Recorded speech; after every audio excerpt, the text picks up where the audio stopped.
Hey guys, welcome back to the With Love podcast. It is With Love Wednesday.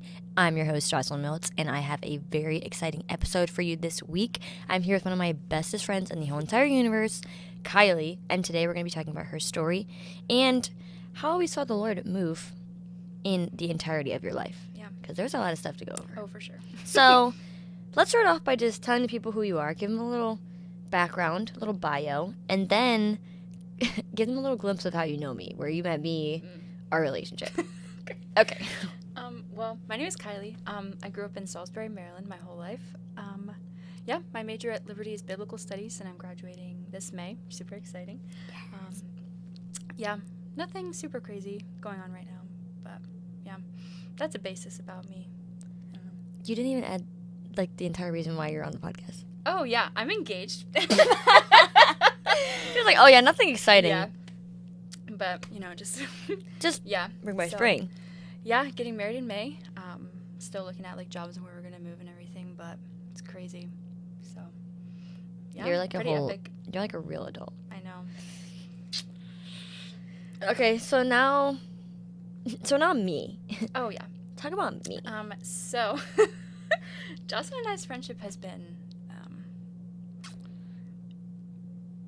never a dull moment with us. So true. So true. Yeah. We met when we were freshmen in high school.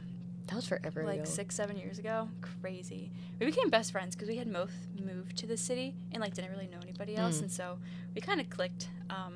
And then we weren't friends in 10th grade. And then we were kind of friends in 11th grade, but it was still kind of ugh. Yikes. But then I got saved the summer after my junior year, right before my senior year. And so that's kind of when we started being friends again, and now we're besties. So true. So, And I'm going to be in her wedding. Oh, yeah, for sure. So that's super fun. Oh, yeah.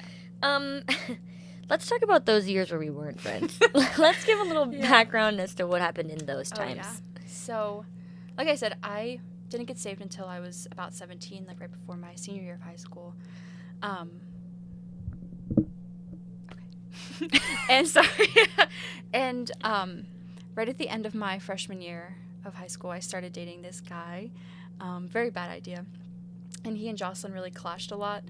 And very just manipulative, and he kind of isolated me from everyone and just made you seem like the bad guy, and you hated me and hated him, and it was just this awful thing. And so I tried to balance my friendship with you and then our relationship, but it just wasn't. And then with everything else going on, I decided for us to not be friends, or we both kind of collectively decided. And it was definitely hard because we were in band together, had all of these classes together, but there's a lot of stuff going on beneath the surface that I don't think you were aware about of until I told you later on. But yeah, it was hard. And then I think too, you really challenged me in knowing the Lord, and I didn't want to. I was very apathetic towards it, and I think that was my own pride and my own stubbornness not wanting to be friends with you, because I was like, I don't believe this. I don't want to do this. I don't want to follow all these rules and everything. And so I think it was a mix of a lot of different things why we weren't friends. But then, like I said, I got saved, and then now we're here. So. And the rest is history. Oh, yeah. So, from my point of view, not that was incorrect, but just so they understand my side. I came from a school in Pennsylvania where I thought I was going to, I made all these friends in, middle school, and I was super excited to go to high school with them. And then it was, I think, January of, 8th grade. And my parents were like, we're going to go interview at a church in Maryland. I was like, what the heck is Maryland? Who lives in Maryland? Maryland freaking sucks. It could be worse.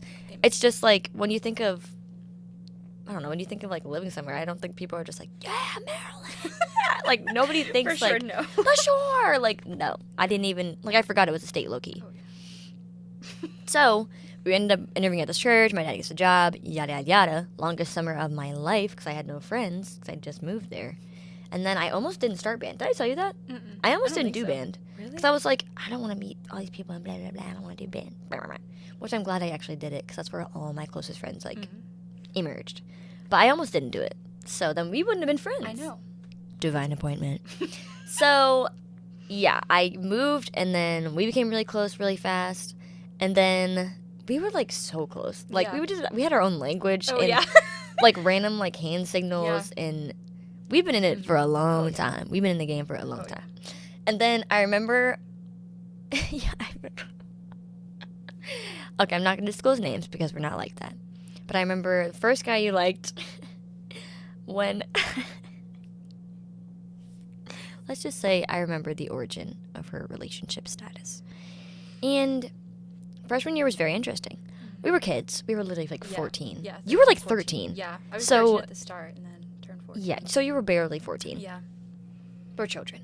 Yeah. So I remember us being close, and then you started liking this guy, and I was like, oh, yeah. Because I'm like, I'm the good best friend. It's going to like support you, blah, blah, blah.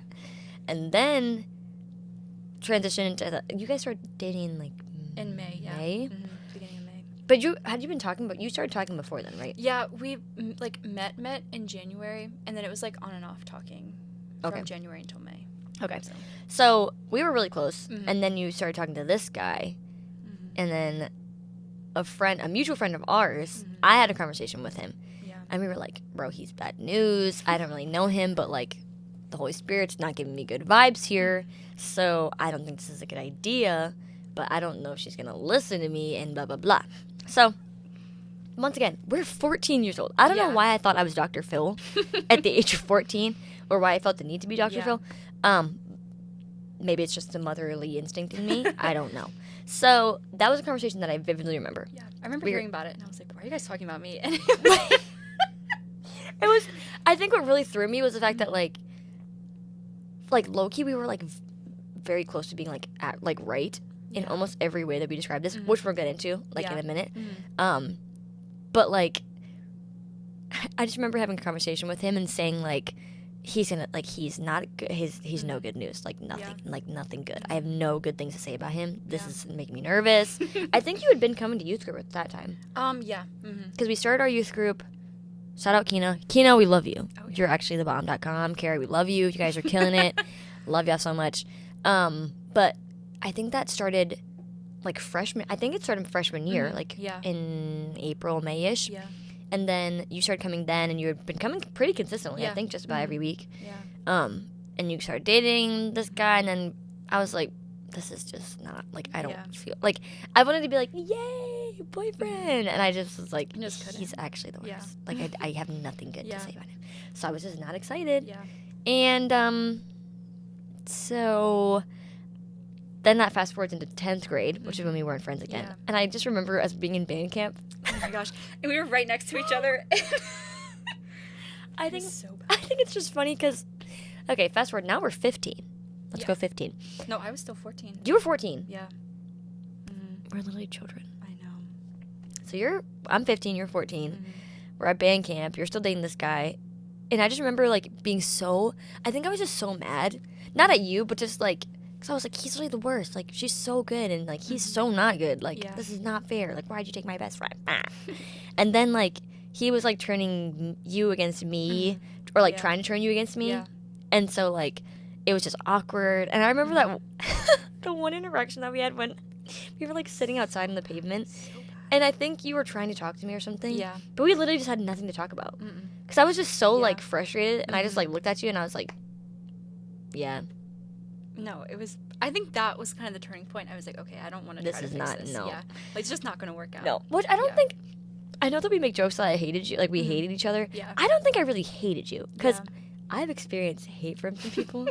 You and I both know exactly who I'm talking about, and that just wasn't the same level. No, it was just like animosity, dislike, discord, rather. Yeah. So that was 10th grade, and we weren't friends. So give a little background to your 10th grade experience. Because this is, like, I don't really know exactly the demographic of people that listen, but, like, some of them I feel like are high school age. Yeah. So, like, this is, like, very applicable. Yeah. Like, we are not that far removed from this. Yeah. Which is weird. I know. But anyways, you talked about 10th grade. Yeah. 10th grade was not my finest year. My dad passed the summer after my 9th grade, and so I was 14, and it was about like a few weeks before band camp, and it was just like those few weeks were just a blur, and I think that added a lot to just the stress that was kind of going on with me, and my boyfriend at the time, he came to the funeral, and I think that really just like bonded me to him because I don't know, like we were dating, and I was so like in love, and came to my dad's funeral, was very like, it seemed like he was being supportive. Now that I'm looking back, it wasn't, but so Yeah, that was really hard, and I think trying to navigate that, and then my mom, I had 2 young brothers. Joseph had just turned 1, and James was 6. He was a baby. Yeah, so it was, my household, when a parent dies, like, a dynamic changes, but for us it was significant, because I was 14, almost 15, James was 6, and Joseph was 1, and so I was kind of having to step in and be, like, the other parent with my mom, and then that just created a lot of tension, and so there was just a lot going on at home, and then at school, everything with him made it a lot harder, because he was very manipulative and kind of slowly isolated me from all my friends. Well, this person is saying this about us, this person's saying this about us, and I was like, okay, we won't be friends, as long as you and I are still together. And it was just a very slow progression of not having any friends, and then we ended up breaking up in January of our 10th grade year. We were on and off for about another year after that, but once we broke up, I didn't have anybody because he had slowly been isolating me. So even when we did break up, he was the only person that I had. And so it was a very rough year, and I tried to make friends, but, and I didn't have anybody from youth group because they knew I was kind of going crazy. And so, I don't know, it was very lonely, and I started struggling with depression and self-harm towards the end of my 10th grade year. And so just a lot of different kind of factors going on at the same time, and so it was a lot. But yeah, that was actually like I just remember because we had a decent amount of classes together. I feel like I vividly remember AP Gov. Yeah, we definitely had AP Gov together, and music theory. That was awful. Music theory was 10th grade. Yeah. Because I remember I would sit with Sin, and then you would sit with everybody else because I didn't want to sit by you, and we would just like. I do remember that now. Yeah. Yeah. That was a hot mess. I don't know if I told you this or not. I think I might have. But because your dad passed away, I think on my birthday, right? So I was in North Carolina visiting a friend, and I felt so guilty. Like, obviously I can't like help that I was in North Carolina and I didn't have the money to like fly back or whatever. So like there wasn't much I could do. But I just felt so bad that I couldn't be there. And like I literally, and because this wasn't the first, like that was your dad passed away, and then another friend of mine, her mom passed away. Oh, okay. So then like both times for some reason I could not go to the funerals, and you two were both my best friends. And I was like, I'm a terrible friend. They're not gonna love me anymore. I'm the worst. Like, and not to turn this on me. Oh no. But like, it was just I felt so bad. Yeah. And then I think that also added to the like, well, why would she want to be my friend when I couldn't even like be there like in the one moment when, which is obviously Satan. Like, because now we're like literally so close. No, yeah. And I'm gonna be in your literal wedding. Yeah. So it's like, he thought he was slick, and he's never slick. Well, sometimes he is. But that's only when we don't read our Bible. So read your Bible, pray every day. Amen. Pray hands. So anyways, so that was 10th grade. And then, like, end of 10th grade, like, I guess springtime is when we started rekindling, I guess, our friendship. Yeah. I don't remember how that, like, started back up, though. Do you remember? I don't know. I think one of us texted the other one. Okay. I don't remember. Because I think you heard that we had broken up. And so you texted me. It was like, hey, like, I heard this. Like, if you need anything, I'm here. And then it was, like, just a very slow progression of us kind of talking again. Which helped that we had that one class, because AP Music Theory was, like, 7 people? Yeah. Including us? Yeah. Maybe even the teacher? Anyways. So, it was a small class. Yeah. So, it was really easy for us to, like... This is really random. Do you remember that one time that Melissa was on crutches? And then, like, her crutches were on one side of the room, and she was on the other side of the room. And we were like, how did she get over there? Melissa, I have no idea if you're watching, but if you are, hey, prayers going out to you. Oh, yeah. All the love. But just fun memories, you know? And I'm glad that we had that space to kind of re-evaluate, because that's when I found myself also getting closer with a certain male friend. Oh, yeah. At the time. And... that was, do you remember that weird debacle where like a rumor went around that I was like trying to pray the gay out of people? Yes. Oh my. Did you hear about? You heard about that, I think. Yeah. From probably this. I believed it. I know. No. I know. But in my defense, all the truth with love. In my defense, I was already very not fond of you. Yeah. And so I was like, yeah, that makes sense. And so clearly now that's not the case, and I'm well aware. Right. But Let's just get that straight. 15-year-old me. I mean, when you have beef, like, in your kid, Yeah. it, like, I have... Yeah. This is why I know that we've matured. Mm-hmm. Imagine I'm like, okay, the episode's done. You're done. I'm not posting this anywhere. Like, that would be sussy. Yeah. But, yeah, so that was a very odd year. Yeah. Like, just, I feel like 10th grade is just a weird year. It is, yeah. But that was also the year that anywho. So, boy drama for the both of us. Yeah. Then we started getting closer again. Mm-hmm. And let's kind of, I guess, go deeper into, like, relationship type stuff. Because, and I think I've, like, explained this to you, but, like, specifically we're talking about, like, your story and now your current season of relationship. Like, you're engaged. Absolutely. You're literally planning to marry... Should we say his name? Yeah. Okay. Are we going to call him, like, nickname or, like, that name? We can call him Garrett. Dang it, you said it. Okay, we'll say it on 3. Okay. 1, 2, 3. Garrett! Yeah. So, Kilee and Garrett are getting married in May, which is so exciting. Yeah. What the heck? I can't think about it. I would also know. cry. So, I don't want to cry, so I'm not going to think about it. But, so, I've literally watched you go from, because this is my perspective, like, I've watched you, for lack of better words, like, become broken to whole. Not because of, like, a man, but, like, through your relationship with the Lord, like, he's restored so much. Gosh, yeah. And, like, it's, like, so cool to see, like, redemption, like, through your own life. So I really want to get into that because I feel like it's so easy to be in situations, like, be in those hard relationships, be in toxic, like, situations, or be in, like, abusive situations too, like, whether it's mentally, emotionally, physically, like, whatever the case may be. Like, it's important to talk about those things because I feel like sometimes the trick that the enemy uses is like, oh, well, you're by yourself. You're the only one who goes through this. So it's like, if people see that somebody else has gone through it, has a couple of scars, but is like progressing and now on the up and up, I feel like that's so important. Especially within the church. Yes. Because I think it's just not talked about, you know, and I feel like people also often get victim blamed. Well, you shouldn't have been in this situation. You shouldn't have let this happen. But that's not, more often than not, that's not how the situation starts, and it's not how it progresses. And so I think even just addressing, like, what happened at the beginning and what, like, seemed like good things to me, and then how, like, slowly over time I was like, wow, this is not okay. But I was in the middle of it. What am I supposed to do? Have no friends, being isolated. And so it was, That's tough. Yeah. I don't know. I'm hoping they can hear us. Can you talk a little bit closer? Yeah. You just sit like this with Sorry. with your mouth against the mic. Okay, great. That's perfect. Yeah. Okay. So yeah, talk about, like, I guess how you viewed love then, because I feel like you view it so much different now. So, like, maybe give background to, like, your family, and then, like, kind of how that's situated or put you in situations where, like, you were. Yeah. So growing up, my family experience wasn't the best. Like I said, I have 2 young brothers, and so that definitely impacted a lot of my family dynamic. And growing up, I didn't feel very loved at home, and so, especially by my dad.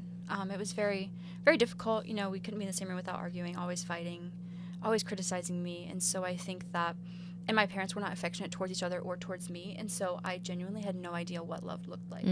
And, you know, the first person that says I love you, you know, of course I'm going to be like, oh my gosh, this person loves me. Right. You know, I'll do anything for them. And so I think that's from the start of 8th grade, or the end of 8th grade up until now, I've only had about a 2-year period of being single. And I think that not feeling loved, especially by a father figure at home, definitely had a big part to play with that, because it was the slightest mention of someone having feelings for me or liking me, I was like, okay, I have to do it now, because if not, no one's going to love me, because I didn't feel like my dad did or my parents did. And so I think that definitely played a big part in why I got myself in some situations, especially, I mean, also being 13, 14, 15, I didn't know any better, and not really having a super safe space to talk about what was going on. And so it really felt like I was on my own, and then I had nobody to turn to and talk about these things. So, yeah.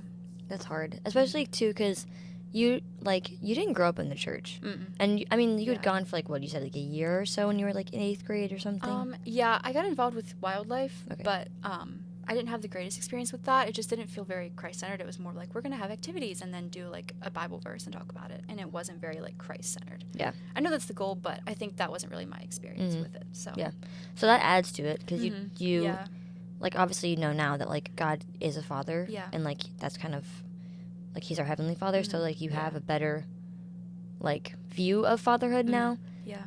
But it's also not, that wasn't, like, how you grew up. Like, I grew up in church. So, like, that's just all I've had a good family, like, dynamic. So it was very foreign to me to, like, move to Maryland and then have, like, so many people that didn't understand or resonate with my life, if that makes sense. Absolutely. So, like, it was definitely a difference, too, like, trying to understand your side, because you've been through a lot. Yeah. Like, a lot of stuff. So, like, as much as I can only sympathize with you so much. Yeah. And, like, that's not to say that, like, I shouldn't be there for you. Like, that shouldn't stop me from being a good friend. But also, like, I just don't understand things sometimes. Yeah. And that's very hard. Like, especially being someone who's, like, I'm so logical. Yeah. And, like, I try to be logical. And so it's, like, when things don't make sense, it's just, like, well, that just doesn't make sense. But it's, like, no, like, that's like, that's your life. Yeah. Like, this is something you've had to walk through. Yeah. And, like, the Lord's been redeeming, like, every single step. Yeah. So, Absolutely. like, maybe just talk about, like, you don't have to go into, like, specifics, but just, like, some things that you now see as red flags that were in your relationship, and, like, maybe you didn't see then or whatever, and then, like, talk about you and Garrett now and how, like, it's changed your view of love. And also, like, your view of the Lord. Oh, yeah. Yeah, I think from very early on, just looking back now, I didn't realize it then, but just seeing, even when we were talking, like, we weren't even dating, just getting to know each other, it would just be this, it was like this tug of war with him. You know, like, when I would show interest, he would pull away, and then when he would show interest, I would pull away, and it was just this back and forth, like, we could never be on the same page. And then I found out a little bit later that he was also kind of in the same situation with another girl. So that's where it started, is that when I would show interest, he would kind of pull away because he was also talking to this other girl. And then when they would kind of shut things down for a little bit, he would come back to me. And then when she would want to start things up, he would, like, stop talking to me. And then it was just this cycle of that for 4 months. And then once we finally started dating, it was like, I remember the whole weekend, it was just crazy because we had a band concert Thursday, Friday night, and I was really upset because I'd gotten close with some of the seniors, and I was just crying afterwards. And then he came and gave me a hug, and I remember, like, in that moment, it was like heaven to me. I was like, oh my gosh, this person that I've been, like, fawning over for so long, what seemed like so long, 4 months, but for a 14-year-old, 4 months is forever. An eternity. Yeah. And so, like, that was just, like, I don't know, it was everything I ever, like, wanted. And then, like, that weekend, I remember he, like, blocked me, didn't talk to me. He was like, why are you telling people about us? And it was just this, I don't know, just very awful. And then I think we come back to school on Monday, and then he just wouldn't talk to me. And then Tuesday night, he asked me to be his girlfriend.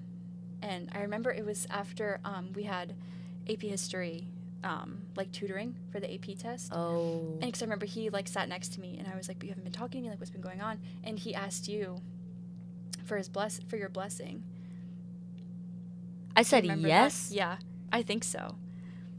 I must have been Actually, on no, drugs. I think you were like, well, if that's, like, what you want to do and it makes Kilee happy. Like, I don't think you said that, but that I think you wanted like me to be happy. That sounds like something and I would so, say. Yeah, and so after that, we started dating, and it was pretty soon after that I kind of, it progressed a lot.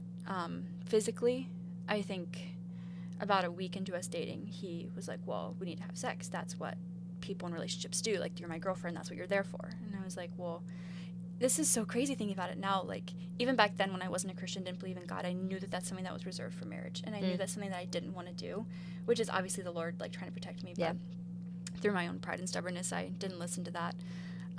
But it was something I was adamant, I don't want to do this. Like, it's not on the table for me. And he was like, well, then I guess we're going to break up. And so it was a little less than a month of us dating, because he just kept threatening to break up with me. Well, I'm going to leave you. This is what you're here for. This is what we're dating for.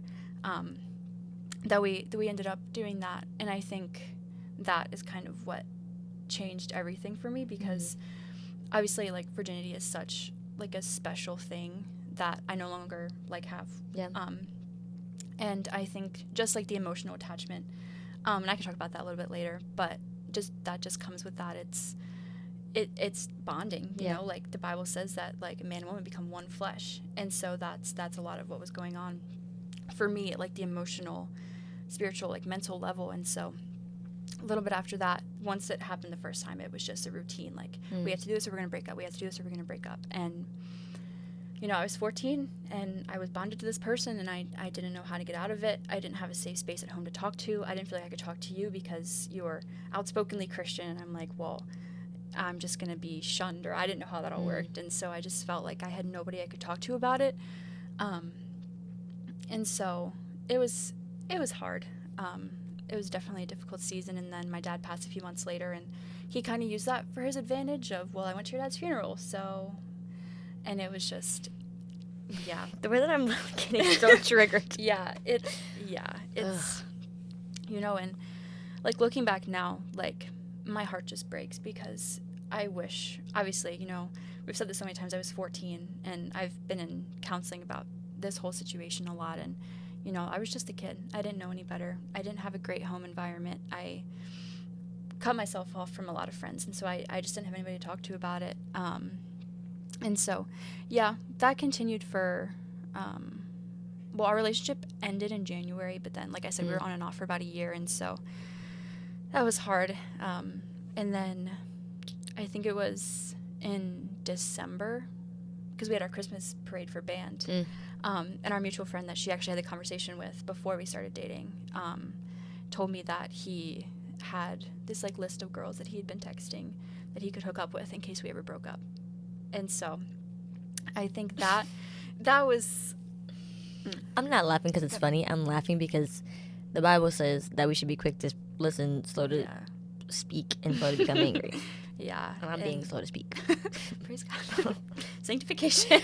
We're finding fire, am I right, ladies and gentlemen? Amen. Anywho. And so I think that was kind of the start of the downfall of our relationship, because I confronted him about it, and he was like, no, he's just lying. And I knew that wasn't true, but again, I was just so blinded by like what I thought was love at this time. I was like, okay, well, I'll believe you. I'll believe what you say. And then it was a few weeks later that I had 2 girls message me on Instagram. And they were like, hey, you know, the usual cheating text, like, hey, girl, I know you don't know me, but... And so I got that twice within a week. Oh, my gosh. Yeah. 2 different people? It was very devastating. The first time, the girl, she was like, hey, like, this is your boyfriend. Like, he's been saying all this stuff. And so I confronted him about it. I was like, hey, what's this? Who's this girl? He was like, oh, she's just making it up. I was like, okay, I'll believe you again. And then the next girl messaged me, and she was like, hey, we need to talk. And so I called her on the phone. We talked for about 2 hours of the stuff he'd been saying, the stuff he'd been trying to do with her. And so that, I think, was the point that our relationship was over. It wasn't like physically over, but emotionally, like, I was just done at that point. And so we ended up talking about it, and going back to, we were over Christmas break at this point. And so we didn't really see each other for a few weeks, and then come back to school. And he told me that I've changed too much and that I've been too different, because, you know, like, I found out that he was cheating on me, not physically, that I knew at the time. But, of course, I'm going to, like, detach a little bit. Yeah. And so he just, you know, so we broke up after that, and that was really hard. And then just, again, continued manipulation. Like I said, we were on and off for about a year, because he would kind of, like, before we started dating, he would talk to this girl and then not talk to me. And then as soon as they would end things, he would come back to me, hey, let's get back together. Let's, you know. And then after a week, it'd be hard, and I'd be like upset and about something. Okay, let's just break up. He would go find somebody else, and it was just this constant cycle of that for almost 2 years. And again, he was just very manipulative, very good at getting me to do whatever he wanted, because he knew I didn't have a loving home, and he knew that I didn't have any friends anymore. And so it was like, well, I can say whatever I want. And he took the time to get to know me, to get to know, like, my heart, because I feel like I've always been very empathetic, very loving towards people. Yeah. And he just took full advantage of that. Yeah. And, you know, learned my triggers, learned what made me pursue him more, and what made me, like, avoid things. And so just very tactful in that, and very intentionally doing things to manipulate me and to isolate me and all the things like that. And so, yeah, it was definitely not a good time. No, this man literally exploited your empathy. Yeah, absolutely. And I think as your friend, it was so hard, even because at this time, this was like sophomore year. Yeah. At that time, we weren't close. So I'm watching. I don't even know all the details, but I know just enough to still be like livid. Not at you. Yeah. But just like at the fact that like I think that I was so mad because I was like, he's getting away with it. Mm-hmm. Like, yeah. And I think it was confusing because, once again, we were 14, 15. Yeah.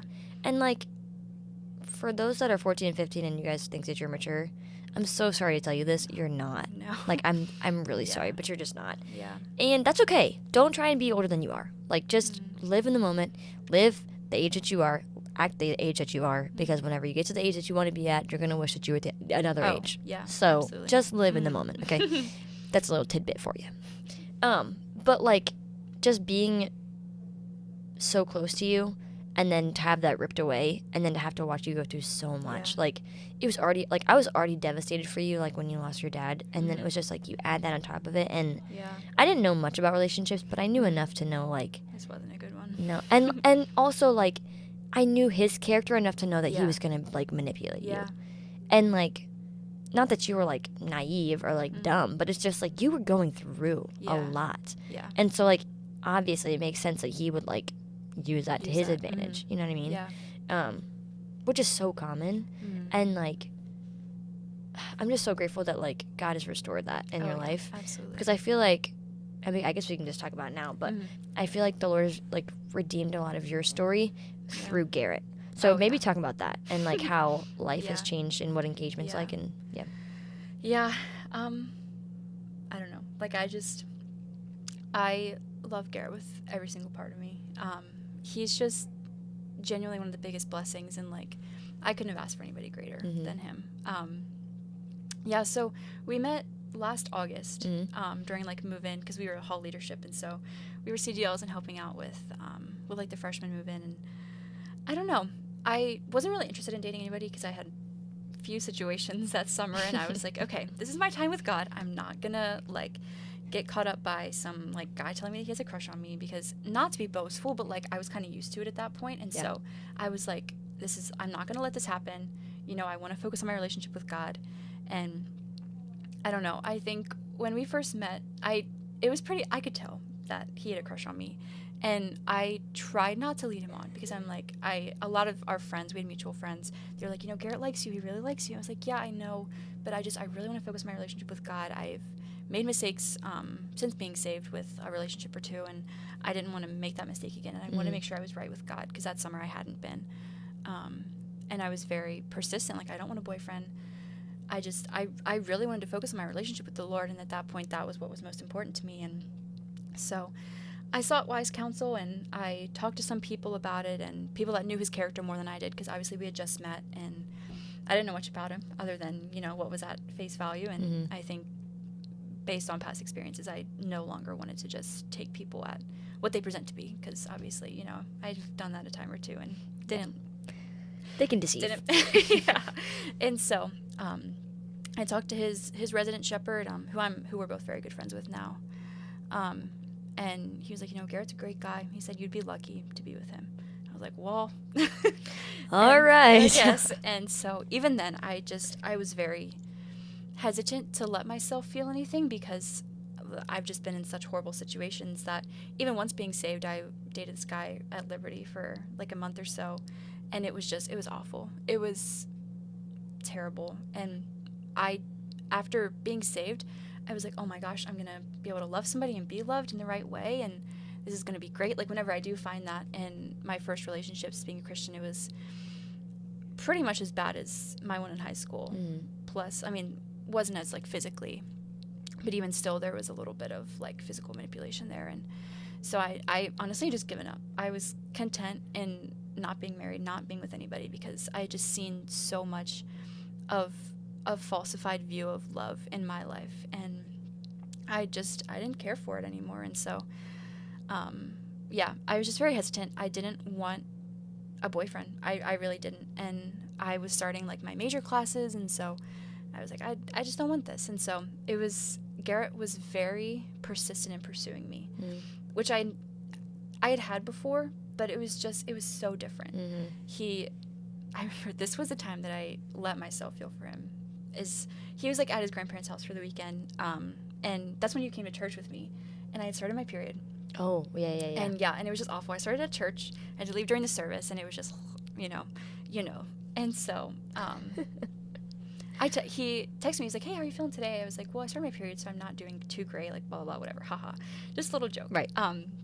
And he was like, okay, I can, like, run to the store and, like, grab you something. What do you need? And I was like, no, it's okay. Please don't. Like, please don't do that for me. Like, I don't, like, because at this point I knew he liked me, and I didn't want to lead him on. I didn't want him to think that it was going to be anything more than just friends. Right. And he was like, Kilee, please, like, I want to help you. He said, I know you're not feeling well. I have a sister, and so I know what that's like. I do remember this. Mm-hmm. I remember that part specifically. Yeah. And it was just, like, nobody had ever done anything like that for me before.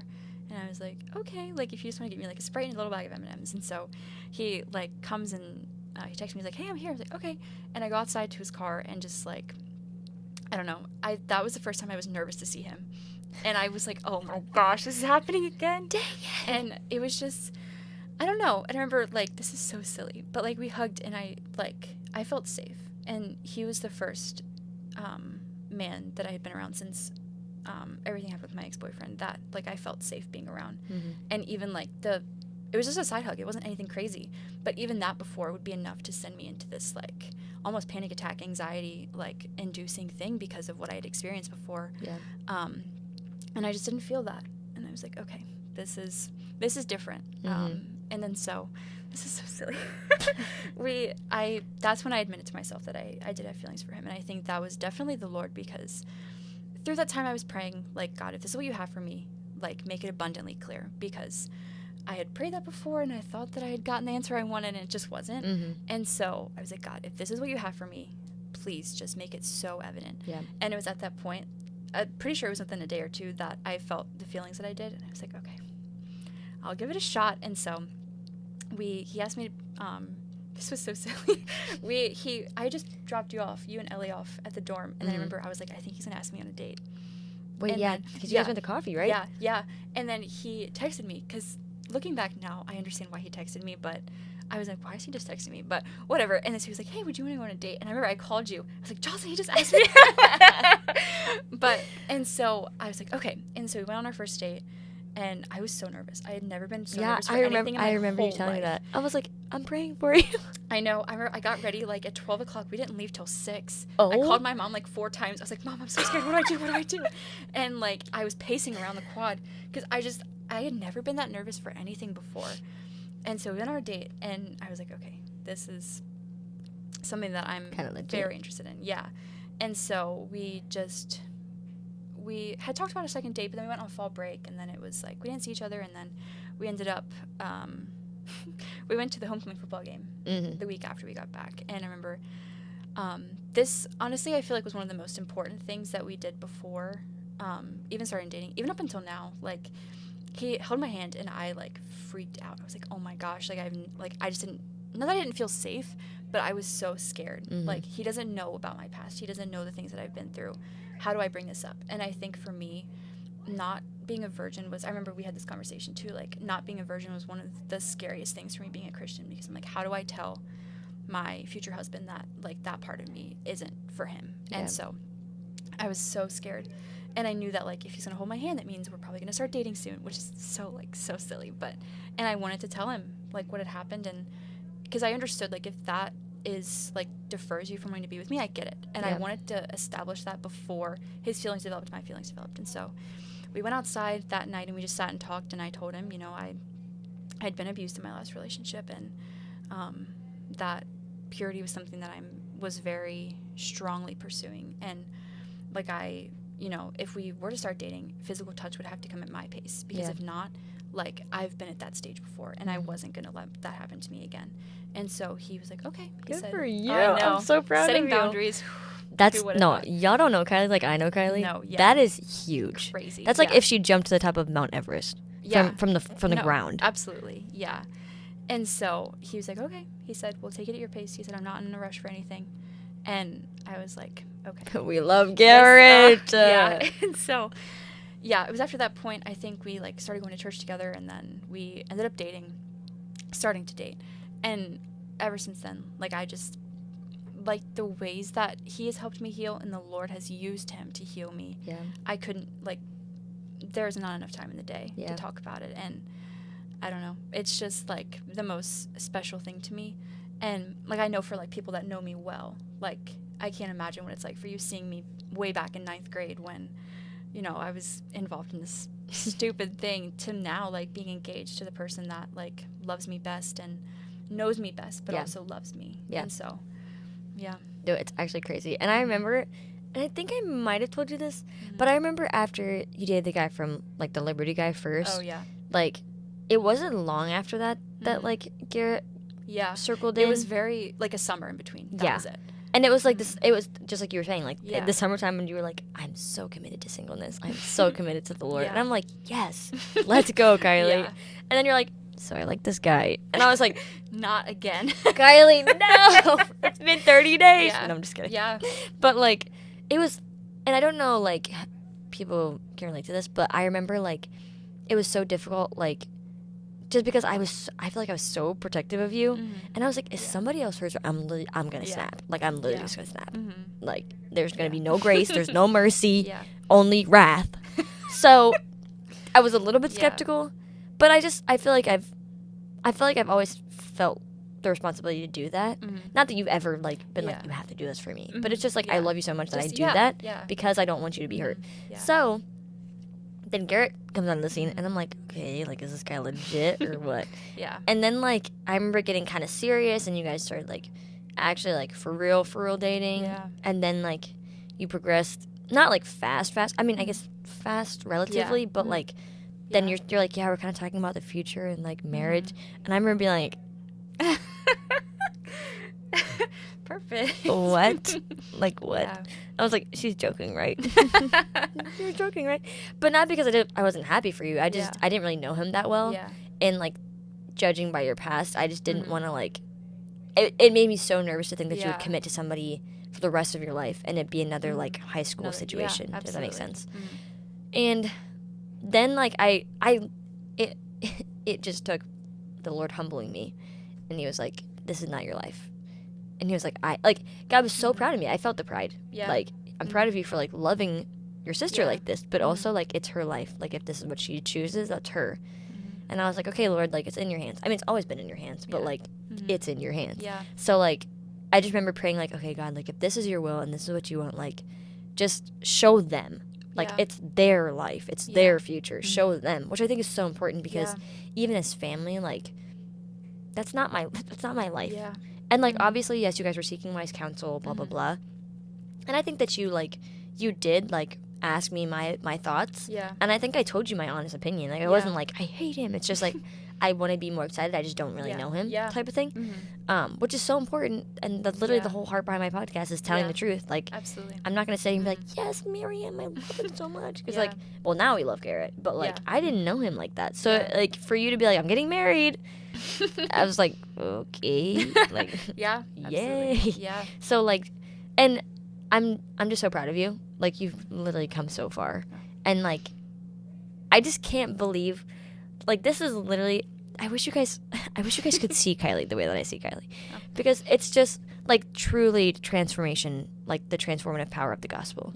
Like, and I think about, like, and we called Keena, and we told her this. And, like, just people's obedience in stepping into ministry and, like, just the way that God ordains our story. Like, if we wouldn't have moved to Maryland, like, what would have happened? Not that, like, I'm the saving factor of, like, your life. It was definitely a big part. Yeah, and, like, it planted seeds for you to, like, be receptive to the gospel. So, who knows what could have happened, where you could have been, what may have been your story. And, like, to go from, like, broken hopelessness and, like, misconstruing love, like, to whole, like, redeemed, restored, like, renewed, refreshed, like, just all of the Hope Code. Thanks for all my Hope dealers out there. Sorry, guys. I just realized I said, like, the whole slogan. I don't know why that was. I guess it was just on my brain. I don't know. Anyways, but just, like, to see how God, like, used one thing and, like, because his son was obedient to him, like, now Garrett can lead you well.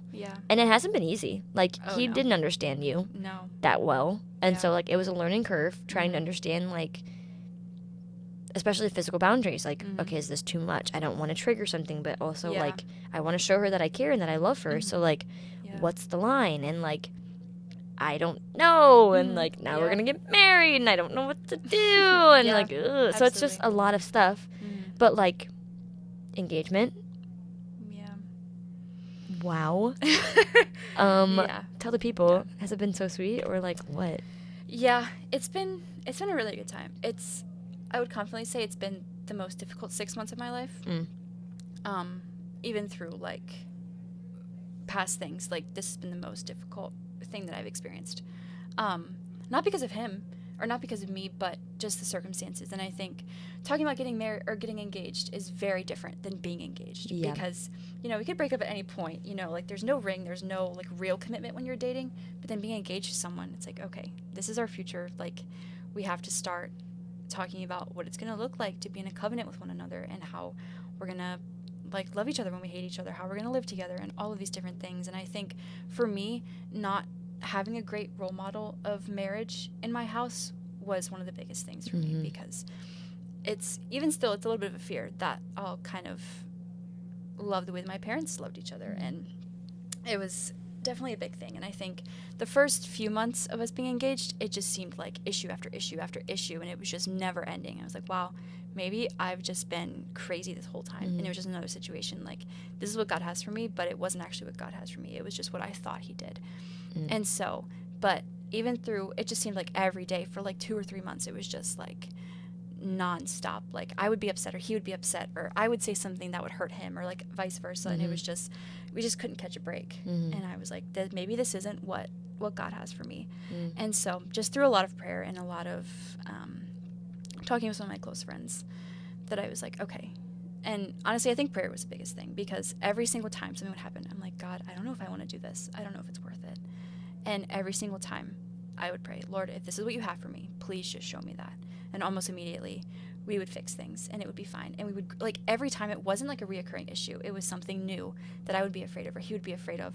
And each time we had a conflict, and it was pretty often for a few months, we grew closer together and we learned more about each other every single time. And I think that is just telling of what loving each other, like choosing to love one another looks like. Because I think love is just seen as this feeling, and it comes and goes and it fades. And like that is an aspect, there are like feelings involved, but loving someone is choosing to love them even when you don't want to. Yeah. And there have been plenty of times I know Garrett hasn't wanted to choose to love me because I make his life difficult. And there have been times where I haven't wanted to choose him because he makes my life difficult. Right. But it's, honoring the Lord and him making it abundantly clear time and time and time again, no matter what we're going through, this is what I have for you. Yeah. That it just, and like now we're 3 months out and I couldn't be more excited. Yeah. And so those 3 months were really hard and very growing for the both of us individually and together. And so, yeah, it's been good. And I think one of the biggest things that's come up for us has been like what sex will look like in the future, because for me it was so, I just have this awful idea of it. And even, before we got engaged, the thought of a honeymoon, I couldn't even say that. Yeah. Because I'm like, I remember. I know what that means. Yeah. I know if we go on a honeymoon, we're going to have sex. And I'm like, I don't want to do that. I can't do that. And just now, like, the fact that I'm looking forward to that. Not in, like, a lustful way, but this is going to be my husband. Like, you're we're not going to fearful. Yeah. I'm not fearful. I can say it, and I can look forward and be excited. And I remember when I told you that, like, I think I'm excited for this. Like, you and I both were crying. I peed my pants. Yeah. Because just the way that, like, God worked in that area of my life, like, I couldn't be more grateful. There's no way it wasn't God. Yeah. And I think, like, I've seen so many things and I've read so many things about girls that have been assaulted or abused or whatever that looked like, and they turn to drugs or they turn to alcohol or being hyper-fixated on sex and, like, all of these different things that, like, that could have been my road very easily. If the Lord didn't save me when I did, like, there's no telling where I would be now. But seeing how he's used Garrett and used our relationship to just reframe that completely for me, to view it as something that's good and something that's honoring to God, you know? And, it's exciting. And I think there's obviously fears that come with it, Right. We haven't had sex and we're not going to until we get married, which I think is something very important for, like, Christian relationships. Yes. There are natural fears that come with that, but I think we've talked so much about it and I think we're close enough now to know that whatever it looks like, it'll be honoring to God and us loving one another, and that's what it's meant to be, and that's what it's going to be. Yeah. So, which is so sweet. I'm so proud of you. Oh, yes, Kilee. Okay, just to wrap up, maybe, like, everyone who's listening to this is in a different season. Whether they are single, maybe they're dating, maybe they're engaged, maybe they are married, maybe they're divorced. Like, I don't really know. Widowed. It doesn't matter. Yeah. But maybe just give, like, your best piece of advice now that you're in the engagement season, like as a fiance, your fiance. I know. It's so crazy. Do you call Garrett your fiance? I do. I just started being okay with it because at first, like 3 months away, I and was you're like, "This is my Garrett," because it was just so like. This is my Garrett. Oh yeah. Right. But yeah, I've just started being okay with that. Good for you. Yeah, I still call my boyfriend by accident sometimes. He's like, excuse me, I bought that ring. Yeah. We know what she means, okay, Garrett? Okay, anyways. So your advice to engage people? I think the biggest thing I would say is just continue to make your relationship with God the priority. I think when you're but when you're in a relationship, whether it's like friendship or romantic, like it's so easy to idolize that person. Yes. And to become codependent and to make them like your God, you know, and turn to them for joy, turn to them for your peace, turn to them for comfort. But if you're not prioritizing your relationship with God, all of that is fleeting. Right. And He is your source of comfort. He is your source of joy. He is your source of love. And if you don't know those things from God, you're not going to get them from somebody else. Yeah. And I think it's been a learning curve for me, you know, but I think that's just the biggest piece of advice. And make sure that you and your heart are set on God. Because if you're not, it'll just lead to bad circumstances. And so. That was good. Oh, thanks. Okay, I'm going to say that was the truth, and you say with love. Okay. And that was the truth. With love. That was good. That was good. Sweet. Oh, Carly, this was so fun. You Yeah. did so good. Oh, thank you. I don't know if you guys knew this or not, but I'm not a professional. And Kylie and I were really going through it over here before we started. Just because we're just not, this is just not, as much as I joke around about wanting to be the center of attention and stuff, like, the thought of me, like, even being close to, like, an influencer type is just not. No. So, I'm so proud of you because you killed that. You. And thank you for sharing your story. Oh, you're welcome. I pray that this was an encouragement for you guys. Just like I said before, if you guys need prayer, please, by all means, let me know. This is supposed to be a safe place for you guys to experience truth, but also be able to feel free to share your truth also. So let me know whatever you need prayer for, or maybe you just need somebody to talk to, because that's very real. You just need that sometimes. So just let me know. Seriously, I'm here.